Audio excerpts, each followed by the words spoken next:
ही कहा था कि जितना हो सके छुप कर रहो। तुम्हें हाईलाइट होने की कोई जरूरत नहीं है। इस समय हम शशांक को गुस्सा दिलाना अवॉइड नहीं कर सकते हैं, रुक्मणी के पिता ने कहा।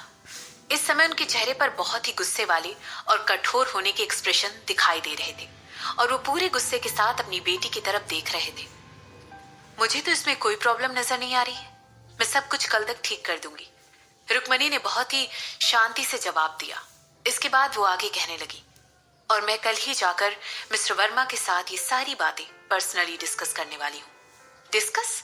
क्या तुम मुझसे बात भी कर सकती हो? उसकी सेक्रेटरी तो मुझे कब से यही बता रही है कि वो मीटिंग के लिए अवेलेबल ही नहीं है, रुक्मणी के पिता ने कहा। ऐसा इसलिए क्योंकि आपने उन तक पहुंचने की कभी कोशिश ही नहीं की, रुक्मणी ने बड़ी बेबाकी से अपने पिता को जवाब देते हुए कहा। उसे अपने पिता के बारे में जो चीज सबसे बुरी लगती थी वो थी उनकी जिंदगी में किसी तरह के कोई प्रिंसिपल का ना होना। वो कभी किसी चीज को फॉलो करने में विश्वास नहीं रखते थे। इसके अलावा वो एक दो मुंह वाले आदमी थे जो कि हर एक ऐसे इंसान के साथ फेवर लेना चाहते थे जो कि उन्हें आगे बढ़ने में और उनके नए कनेक्शन बनाने में मदद कर सके। इसके अलावा वो एक बुज़दिल इंसान भी थे जो कि हमेशा चीजों या हालातों का सामना करने से डरते थे। ठीक है, अगर वो इतनी ही ज्यादा दयालु हो रही है तो वो ये कहना प्रेफर करेगी कि उसके पिता डिप्लोमेसी का यूज करते हुए बड़ी चालाकी से अपने दुश्मनों से बात करना और कॉम्प्रोमाइज करना ज्यादा पसंद करते थे।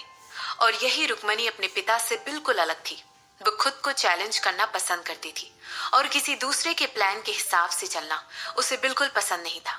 उसे अपनी शर्तों पर जीना और जीत हासिल करना पसंद था। मुझे बिल्कुल भी समझ में नहीं आ रहा है रुक्मणी, मैंने इतनी अच्छी तरीके से तुम्हारी परवरिश की है, लेकिन फिर भी तुम कभी भी मेरी बात सुनती क्यों नहीं हो? भगवान के लिए एक बार तो मेरी बात सुन लो। मुझे पता है तुम बहुत स्मार्ट हो, लेकिन इस समय हम उससे नाराज करना अफोर्ड नहीं कर सकते। मुझे समझ नहीं आ रहा है कि तुमने इतना बड़ा बखेड़ा खड़ा कैसे कर दिया, और तुमने ये सब किया क्यों है? रुक्मणी के पिता अपनी बेटी के ठीक सामने बैठे थे और वो इस समय गहरी सांसें लेते हुए आहें भर रहे थे। वो किसी भी हाल में शशांक के साथ किसी भी तरीके का डायरेक्ट कन्फ्रंटेशन अवॉइड करना चाहते थे। उन्हें पूरा यकीन था कि शशांक रुक्मणी को कभी भी उसकी मां की वजह से नहीं छोड़ेगा। वो बस एक बिजनेस डिसीजन था, रुक्मणी ने जवाब दिया। वो इस समय अपने पिता के सामने किसी भी तरीके के कोई प्लान रिवील नहीं करना चाहती थी। हालांकि वो उसके सगे पिता ही थे, लेकिन फिर भी इसकी एक वजह यह भी थी कि वो इस बारे में बिल्कुल पूरी तरह कॉन्फिडेंट नहीं थी कि उसका प्लान वर्क करेगा भी या नहीं। इसके बाद उसने अपने पिता से कहा, खैर मैं आज रात उससे डिनर पर मिलने वाली हूँ। रुक्मणी के पिता ने अपनी आंखें छोटी करते हुए अपनी बेटी की तरफ देखते हुए कहा। तो भी उसके स्केड्यूल में से डेट मिल भी गई। जब उनकी बेटी ने उनकी बात का जवाब नहीं दिया, वो अपने चेहरे पर एक पैनिक वाला एक्सप्रेशन लाते हुए आगे बोलने लगी। मिस्टर वर्मा हमेशा से ही अपनी प्राइवेसी को पहली प्रेफरेंस देते आए हैं और उन्हें अपनी प्राइवेसी बहुत प्यारी है। अगर तुमने ये किया तो फिर तो तुम्हें उनके गुस्से से कोई नहीं बचा पाएगा। मैं ये सब हैंडल कर सकती हूँ, रुक्मणी ने कहा। दरअसल ये कहना चाहती थी कि उसके पास और कोई चॉइस ही नहीं बची है, लेकिन उसे अच्छी तरह पता था कि ऐसा वो अपने पिता के सामने तो नहीं कह सकती है। इसके बाद वो आगे कहने लगी, मेरी अभी भी एक मीटिंग है, प्लीज आप यहाँ से जाइए। मैं आपसे और माँ से बाद में मिलती हूँ। क्या वो जर्मनी से वापस आ गई है? नहीं, उसने डिसाइड किया है कि वो यूरोप में जाकर अपने रिश्तेदारों से मिलेगी, रुक्मणी के पिता ने जवाब देते हुए कहा। ओह, कहते हुए अपना सर हिलाया और इसके बाद अपने पिता को एक साइड एक्सप्रेशन के साथ देखने लगी। गुस्से में उसने अपना झगड़ा करते हुए अरुण के बारे में सोचा और इसके बाद वो पद्मनी के साथ जो कुछ भी हुआ था उसके बारे में सोचने लगी। उसे अरुण से पीछा छुड़ाने की जरूरत थी और ऐसा वो दोबारा फ्यूचर में होने नहीं दे सकती थी। रुक्मणी ने अपनी आंखें बंद की और उसकी खुद की बहन के साथ जो कुछ भी हुआ था उसके बारे में सोचने लगी। इसके बाद उसने गहरी सांस ली और धीरे धीरे सांस छोड़ते हुए उसके दिमाग में यादों का एक सिलसिला उमड़ पड़ा। महीनों पहले किसी ने पद्मनी के खिलाफ एक स्कैंडल रिलीज किया था। इस वजह से न सिर्फ उसकी रेपुटेशन खराब हुई बल्कि पूरी की पूरी राजवंशी फैमिली को भी शर्मिंदगी उठानी पड़ी, जिसकी वजह से रुक्मणी भी बहुत ज्यादा गुस्से में आ गई थी और इन सब चीजों के बारे में सोचते हुए उसका गुस्सा कम ही नहीं हो रहा था। वो नहीं चाहती थी कि कोई भी उसे एक कमीनी की बहन कहकर बुलाए और उसकी इज्जत उछाले। इसीलिए उसने अरुण से हेल्प मांगी थी अरुण और रुक्मणी दोनों ही तब से बहुत क्लोज थे, जब से वो दोनों क्लासमेट हुआ करते थे। जब उसने अरुण से अपनी ही बहन से डील करने के लिए हेल्प मांगी थी, तो उसने उससे उसके बिजनेस में इन्वेस्ट करने के लिए कहा था। उस समय रुक्मणी इस बात की पुष्टि करना चाहती थी कि किसी भी हालत में पद्मनी वापस ना आए। उसने और अरुण ने मिलकर पद्मनी की ऐसी फोटोज कैप्चर कर ली थी जिसकी वजह से उसे शर्मिंदगी उठानी पड़े। जैसे ही उनके हाथों में उसकी इस तरह की फोटो लग गई, उन लोगों ने उसे ब्लैकमेल करके उदयपुर से बाहर भेज दिया और उससे कहा कि अगर कभी भी उसने वापस उदयपुर आने की कोशिश की तो वो लोग उसके स्कूल के पूरे ग्रुप के साथ उन फोटो को शेयर कर देंगे। ऑफ कोर्स इन सब की वजह से पद्मनी पूरी तरह टूट चुकी थी। उसके पास बस उसकी यूरोप वाला स्कूल ही बचा हुआ था और उसकी बहन ने धमकी देकर उससे वो भी छीन लिया था। पद्मनी ने तुरंत अपनी बहन की बात मान ली और कभी भी उदयपुर वापस ना आने के लिए राजी हो गई। यहाँ तक कि उसने एक डॉक्यूमेंट भी साइन किया था जिसमें लिखा था कि वो अपनी राजवंशी फैमिली से जायदाद के तौर पर कुछ भी नहीं लेगी। यहाँ तक कि उसने जो कुछ भी अभी तक काम किया था उसे भी अपनी बहन को एक कंपनसेशन के तौर पर देने के लिए राइटिंग में लिख कर दिया था, क्योंकि उसकी वजह से उसकी बहन को बहुत ज्यादा एम्बेरसमेंट झेलनी पड़ी थी। और अब जबकि रुक्मणी इन सब चीजों के बारे में सोचती है तो उसे इस बात को लेकर काफी बुरा फील होता है कि उसने उस समय अरुण की हेल्प क्यों ली थी।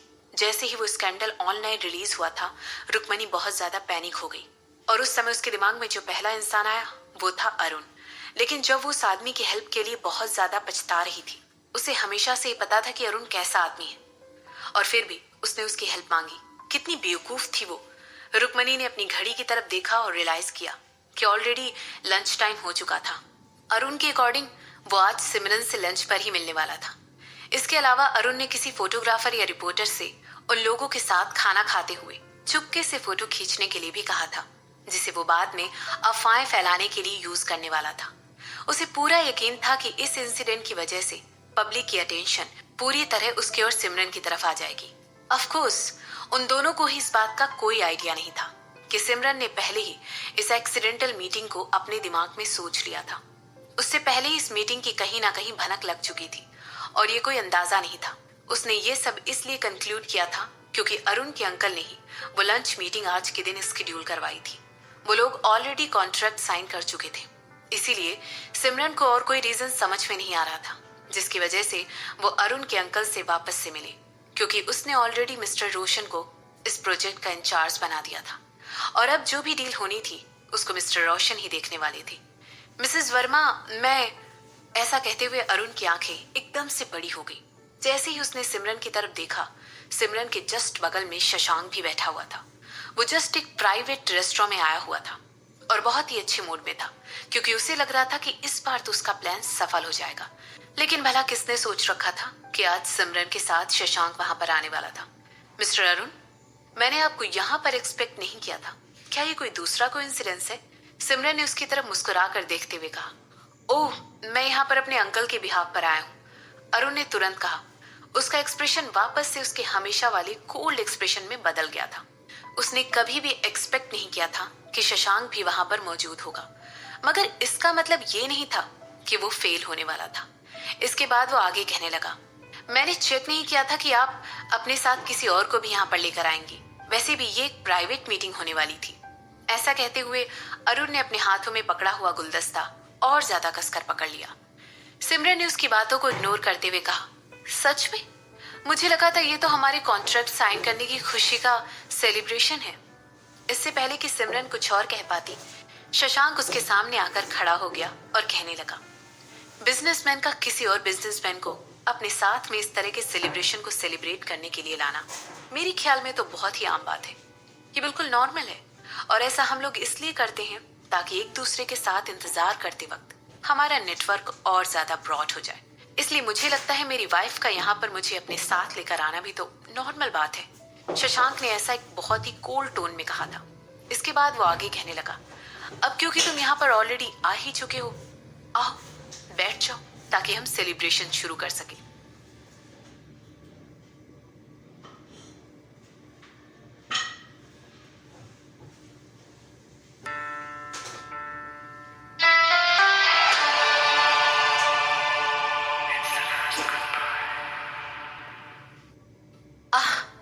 मैं एक्चुअली इस राजवंशी ग्रुप की सीईओ मिस राजवंशी पर दया कर रही हूँ। सिमरन ने शशांक की तरफ मुस्कुराते हुए देखकर कहा। इस समय शशांक उसके लिए रेड वाइन ग्लास में डाल रहा था। आखिर उसके पास इतनी हिम्मत कैसे आई कि वो तुम्हारे खिलाफ वर्मा इंडस्ट्रीज के खिलाफ जाने की हिम्मत कर सके? मुझे लगता है वो थोड़ी सी बेवकूफ है, नहीं? सिमरन ने शशांक से कहा। बेकार के लोगों के बारे में बात करना बंद करो, शशांक ने ही सिमरन से कहा। इस समय उसकी आंखें सिर्फ और सिर्फ अरुण पर टिकी हुई थी। उसने उसकी तरफ देखते हुए एक बहुत ही ठंडी तरीके से स्माइल दी और फिर आगे कहने लगा, मगर मैं तुम्हारी इस बात से बिल्कुल सहमत हूँ। वो वाकई में बहुत ही बेवकूफ लड़की है। ये बात बिल्कुल सच है। मैं सोच रही हूँ कि इसके बाद उसका बिजनेस आखिर कितने लंबे समय तक चलेगा। ऐसा कहते हुए सिमरन उसके सामने रखे हुए खाने की तरफ देखने लगी। अब क्योंकि अरुण भी वहां पर आ चुका था, लेकिन सिमरन ने एक बार भी पलटकर उस आदमी की तरफ नहीं देखा था। इसकी वजह से अरुण काफी ज्यादा इरिटेट हो गया था, मगर वो चुपचाप बस अपने दांत पीसने के अलावा और कुछ नहीं कर सकता था। ऐसा नहीं होगा, शशांक ने जवाब दिया। इसके बाद वो आगे कहने लगा, हम उसे छोड़कर मिस्टर अरुण के बारे में बात क्यों नहीं करते हैं? मैं सोच रहा हूँ कि आखिर मिस्टर युनय यहाँ पर क्यों नहीं आए? उनके पास लास्ट मिनट में एक इमरजेंसी आई थी, अरुण ने जवाब दिया। इस समय उसके चेहरे पर कोई भी एक्सप्रेशन नहीं था। उनको बहुत ही अनकंफर्टेबल फील हो रहा था। शशांक बहुत ही शांति के साथ उसकी तरफ देख रहा था और उसने अरुण के चेहरे पर आई हुई उस प्रोवोकिंग स्माइल को भी मिस नहीं किया था जब उसने सिमरन की हाँ में हाँ मिलाकर रुक्मणी को बेवकूफ कहा था। वो एकदम से सोचने लगा कि क्या शशांक को ये बात भी पता है कि रुक्मणी उसके लिए काम कर रही है? अरे ये तो बहुत ही बुरा हुआ, शशांक ने नोट करते हुए कहा। इसके बाद वो आगे कहने लगा, मैं तो यहाँ पर उनसे कुछ इन्वेस्टमेंट के बारे में बात करने के लिए आया था, मगर अब मुझे लगता है कि यह अपॉर्चुनिटी मिस्टर युनय के हाथ से जा चुकी है। उन्होंने एक अच्छा मौका गंवा दिया। कोई बात नहीं, आप मेरी कंपनी में क्यों नहीं इन्वेस्ट कर देते हैं? मैं आपको यकीन दिला सकता हूँ, आपको बहुत ही अच्छा प्रॉफिट होगा और कुछ और एडवांटेजेस भी मिलेंगी। ऐसा कहते हुए सिमरन ने शशांक की तरफ देखकर आंख मारी और अभी भी वो अरुण को इग्नोर कर रही थी। ओह, ये कुछ ज्यादा ही अच्छा आइडिया है। मुझे लगता है हमें इसके बारे में और ज्यादा बात करनी चाहिए, लेकिन अभी नहीं। मेरे ख्याल से इसके साथ एक ग्लास वाइन भी अच्छी रहेगी, शशांक ने कहा। परफेक्ट आइडिया, मुझे तुम्हारा केवल ब्लैंक चाहिए, सिमरन ने कहा। तुम उसे ऑलरेडी देख चुकी हो, शशांक ने ऐसा कहते हुए सिमरन को एक सरप्राइज लुक दिया। ऑफ कोर्स, सिमरन की चमचमाती हुई मुस्कुराहट ने अरुण को ऑलमोस्ट अंधा ही कर दिया था, मगर उसे समझ में नहीं आ रहा था कि आखिर शशांक उन्हें ज्वाइन क्यों कर रहा था। एक इन्वेस्टमेंट का बहाना देना बहुत ही अरुण के लिए बिल्कुल ही अनबिलीवेबल था। हालांकि उसे और भी ज्यादा अचंभा और कंफ्यूजन सिमरन का एटीट्यूड शशांक की तरफ देखकर हुई। वो हंस रही थी और उस आदमी से बहुत ही प्यार से बात कर रही थी। जिस कोल्डनेस से सिमरन ने पहले अरुण से बात की थी, वो तो कहीं भी दिखाई नहीं दे रही थी। जो सिमरन इस समय उसके सामने बैठी हुई थी, वो तो बहुत ही खुश मिजाज नजर आ रही थी और हर वक्त मुस्कुरा रही थी। आखिर वो उसे उस सिमरन से कैसे कंपेयर कर सकता था जिसे वो उस दिन पहले मिला था? दोनों सिमरन एक दूसरे से बहुत ही अलग थी। इसके बाद वो इस इंफॉर्मेशन को अपने दिमाग में सोचने लगा, जो कि उसे अभी अभी सिमरन के बारे में पता चली थी। सिमरन के बारे में अटकलें लगाई जा रही थी कि वो अपने एक्स फियांसे कंपनी को तबाह करने के लिए जिम्मेदार है। यहाँ तक कि उसने उस पूरी फैमिली को पूरी तरह तबाह कर दिया। आखिरकार वो एक औरत है।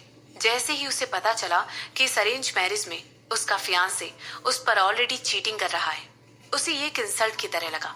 पहले तो अरुण को लग रहा था कि सिमरन ऐसा सिर्फ इसलिए कर रही है क्योंकि उसे सिमरन के बारे में कुछ इन्फॉर्मेशन पता चल गई थी। वो सिमरन को एनालाइज कर रहा था और उसके क्रिटिकल माइंड को पढ़ने की कोशिश भी कर रहा था। कुछ तरीकों में उसे लग रहा था कि सिमरन भी रुक्मणी की तरह ही है और तुमको अपने नाम से और अपनी रेपुटेशन से बहुत ज्यादा प्यार है। दोनों ही कोल्ड और बहुत ही कैलकुलेटिंग है और उसे इस बात का यकीन था कि दोनों ही किसी को भी धोखा दे सकती थी। अब सोचने लगा कि दोनों ही औरतें अपने अपने तरीकों में बहुत ही क्रूर है। दोनों में बस इतना ही डिफरेंस है कि सिमरन का कैलकुलेटिंग नेचर कुछ ज्यादा ही भयानक है, जबकि ये बात मना नहीं कर सकता था कि रुक्मणी भी बहुत ज्यादा क्रूर औरत थी। लेकिन उसे लग रहा था कि सिमरन ने अपनी अलमारियों में कुछ ज्यादा ही राज छुपा कर रखे हुए हैं। गड़े मुर्दों के रूप में वो राज उन दोनों के बारे में कुछ ज्यादा ही बयान करते थे और इस मामले में सिमरन कुछ ज्यादा ही पहुंची हुई थी। आखिरकार उसके बिजनेस का सक्सेस कुछ ऐसा था जो कि हर बिजनेसमैन को एक्नॉलेज करना चाहिए था और उससे सीख लेनी चाहिए। अरुण को इस बात का यकीन था कि सिमरन भी बहुत सारे करप्शन, झूठ, मैनिपुलेशन और यहाँ तक कि मौतों से गुजरी है और तब जाकर उसे ये सक्सेस नसीब हुई है। हालांकि ये सिमरन को इस तरह देखना कुछ ज्यादा ही कंफ्यूज कर देने वाला था। अरुण को याद आ रहा था कि किस तरह रुक्मणी भी हमेशा ही अपने माता पिता और अपने पुराने प्रेमियों से इसी तरह कोल्ड बिहेव करती थी। बिल्कुल उसी की तरह ही अरुण ने एक्सपेक्ट किया था कि सिमरन भी वैसे ही एक्ट करेगी अगर उससे ज्यादा कोल्ड या और ज्यादा शैतानी नहीं तो। मगर सिमरन बहुत अलग थी, अरुण की एक्सपेक्टेशन से बिल्कुल अलग। ये बात थी कि वो इस समय सिर्फ और सिर्फ शशांक को बेटर फील करवाने के लिए ऐसे कर रही थी। नहीं, अरुण अंदर ही अंदर अपना सिर हिलाने लगा। सिमरन की आंखों की चमक एक झूठ नहीं हो सकती थी। जिस तरह से सिमरन और एक दूसरे को वहां बैठकर चिढ़ा रहे थे वो बहुत ज्यादा ही नेचुरल लग रहा था। ऐसा लग रहा था जैसे कि वो ये सब सालों से करते आ रहे थे। अरुण उन दोनों को फिर से देखने लगा। वो उन दोनों के इंटरेक्शन को ऑब्जर्व करने लगा। तो क्या शशांक उसे यहाँ पर सिमरन की ये साइड दिखाने के लिए लेकर आया था? इस पूरे टाइम सिमरन ने एक बार भी अरुण की तरफ नहीं देखा था। वो पूरी तरह से उसकी प्रेजेंस को इग्नोर कर रही थी। अरुण भी इस बात को नहीं झुठला सकता था कि उसे सिमरन के इस बिहेवियर से बहुत ज्यादा अनकंफर्टेबल फील हो रहा था। हालांकि उसी समय उसे सिमरन में बहुत ज्यादा इंटरेस्ट भी आ रहा था। इसके बाद वो सोचने लगा कि अब वो सिमरन को पूरी तरह समझने लगा है। लेकिन अचानक ही सिमरन ने उसे कुछ ऐसा दिखाया जो कि बैकग्राउंड चेक में बिल्कुल भी नहीं लिखा हुआ था। सिमरन की ये साइड उसके लिए एक सरप्राइज की तरह थी। इसकी तरफ देखो, सिमरन ने शशांक का एक टैबलेट दिखाते हुए कहा। इसके बाद सिमरन आगे कहने लगी, वर्मा इंडस्ट्रीज राजवंशी ग्रुप में डिसअपॉइंटमेंट डिक्लेयर कर रही है। ये बात तो पूरी तरह चालाकी से भरी हुई थी। राजवंशी ग्रुप ये बात भूल गया था कि वो वर्मा कैपिटल था जिसने उन लोगों की उस समय मदद की थी जब वो लोग बहुत खराब हालातों से गुजर रहे थे। वो लोग इतने ज्यादा अनग्रेटफुल हैं कि उन्हें वापस उनकी औकात दिखाना बहुत जरूरी था। शशांक ने ऐसा कहते हुए अरुण की तरफ देखा और पूछने लगा, क्या आप भी मेरी बात से सहमत हैं मिस्टर अरुण? आपको क्या लगता है कि उनकी जगह कहाँ पर है मिस्टर वर्मा? अरुण ने शशांक की तरफ देखते हुए अपनी एक आईब्रो उठाते हुए पूछा। उसके लुक्स को देखकर ऐसा लग रहा था जैसे कि शशांक राजवंशी ग्रुप के स्टॉक प्राइसेस को नीचे लाने की कोशिश कर रहा था। ऐसा कोई इंसान जो कि फाइनेंशियल इंडस्ट्री से बहुत सालों से जुड़ा हो ये बात अच्छी तरह जानता था कि वर्मा इंडस्ट्रीज का किया गया एक भी कमेंट उस कंपनी को पूरी तरह नीचे लाकर उन्हें बर्बाद कर सकता था। अगर शशांक वर्मा ने एक स्टेटमेंट जारी कर दिया था जिनमें कि उनकी अपॉइंटमेंट साफ नजर आ रही थी तो फिर राजवंशी ग्रुप के इस बात को एक साइन के तौर पर लेंगे। वो लोग तुरंत ये बात समझ जाएंगे कि वर्मा इंडस्ट्रीज कंपनी के खरीदे हुए अपने हिस्से के सारे शेयर मार्केट में वापस बेचने वाली है। वो सारे इन्वेस्टर एकदम पैनिक हो जाएंगे। इस तरह का मूव तुरंत ही उस कंपनी के स्टॉक प्राइस को क्रैश कर देगा। अरुण के किए गए सवाल के रिस्पॉन्स में शशांक ने तुरंत अपने लिप्स धीरे से उठाए और वो एक टेढ़ी मुस्कान में बदल गया। धीरे से खिलखिलाते हुए शशांक ने अपने सामने रखी हुई वाइन का एक घूंट भरा और कहने लगा, इसके एसेंस में मिस्टर अरुण मुझे लगता है कि अनग्रेटफुल लोगों को ये याद दिलाना बहुत जरूरी है कि कितनी आसानी से उन्हें जमीन पर पटक कर रौंद दिया जा सकता है और उन्हें ये बात कभी भी भूलनी नहीं चाहिए। क्या आपको नहीं लगता है कि ये बहुत ही क्रूर तरीका है? अरुण ने जवाब दिया। आखिरकार शशांक की कंपनी को सिर्फ इसलिए बर्बाद कैसे कर सकता था क्योंकि रुक्मणी ने एक छोटा सा जमीन का टुकड़ा खरीद लिया था? क्या ये बात बहुत ही ज्यादा इलॉजिकल नहीं थी? ये एक क्रूर दुनिया है और लोगों को यहाँ पर जिंदा रहने के लिए अडॉप्ट करना बहुत जरूरी है। ऐसा कहते वक्त शशांक के हैंडसम चेहरे पर एक छोटी सी स्माइल आ गई। एक कंपनी को बर्बाद करना ना सिर्फ उसके ओनर को बर्बाद कर देगा मिस्टर वर्मा, बल्कि मैं आपको ये याद दिलाना चाहता हूँ कि वो उन अनगिनत लोगों को भी बर्बाद कर देगा जो कि उस कंपनी में काम करते हैं। इस वजह से वो लोग अपनी जॉब खो देंगे और एक बार अगर ये कंपनी क्रैश होकर नीचे आ गई तो बहुत सारे परिवार खत्म हो जाएंगे। अरुण ने अपनी बात को सही तरीके से सामने रखते हुए कहा। पहले वो सिमरन की तरफ देखने लगा और उसके बाद शशांक की तरफ देखकर ये बात कहने लगा, तुम बिजनेसमैन हमेशा ही ऐसे करते हो ना? तुम लोगों के लिए हमेशा तुम्हारी ईगो ही ज्यादा मायने रखती है और ना कि किसी के अंदर काम कर रहे लोग। तुम लोग तो अपने नीचे काम कर रहे लोगों के लिए चिंता ही नहीं करते। तुम्हारी बातों में एक पॉइंट तो है, मगर तुम्हें इस पॉइंट को राजवंशी ग्रुप के सीईओ को बता देना चाहिए। ये उसकी चॉइस थी कि वो एक ऐसे इंसान को क्रॉस करने की हिम्मत कर बैठी जिसे हराना उसके बस की बात नहीं थी। अगर तुम किसी को ब्लेम करना चाहते हो तो उसकी इनेबिलिटी को ब्लेम करो, जिसकी वजह से वो चीजों को प्रॉपरली एनालाइज नहीं कर पाई। उसमें यह भी काबिलियत नहीं है कि उसकी बचकानी स्ट्रेटजीज उसकी खुद की कंपनी को एक दिन दिवालिया करके छोड़ेगी। उसकी सेल्फिशनेस की वजह से बहुत सारी फैमिली बर्बाद हो जाएंगी और यहाँ तक कि बहुत सारे लोगों को भी मौत के घाट उतारा जाएगा। तुम मुझे क्यों ब्लेम कर रहे हो कि मैं इस तरह रिएक्ट कर रहा हूँ? तुम्हें उससे ब्लेम करना चाहिए कि उसने मुझसे पंगा लेकर मुझे गुस्सा करने की हिम्मत की है। शशांक ने ऐसा कहते हुए अरुण की तरफ बहुत ही गुस्से से देखा। वो जिस तरह से अरुण की तरफ इस समय देख रहा था, उसकी वजह से अरुण अपनी नजरें शशांक से हटा नहीं पा रहा था। शशांक के शब्द उसके लिए एक रिमाइंडर थे। वो शशांक नहीं जिसने राजवंशी ग्रुप को पहले टारगेट किया था। वो सिर्फ और सिर्फ रिटेलिएट कर रहा था और इस तरह उन्हें उनकी बात का जवाब दे रहा था। मगर अरुण इस बात को कैसे मिस कर सकता था कि शशांक की इस तरह की टोन के पीछे उसके लिए भी एक वार्निंग छुपी हुई थी।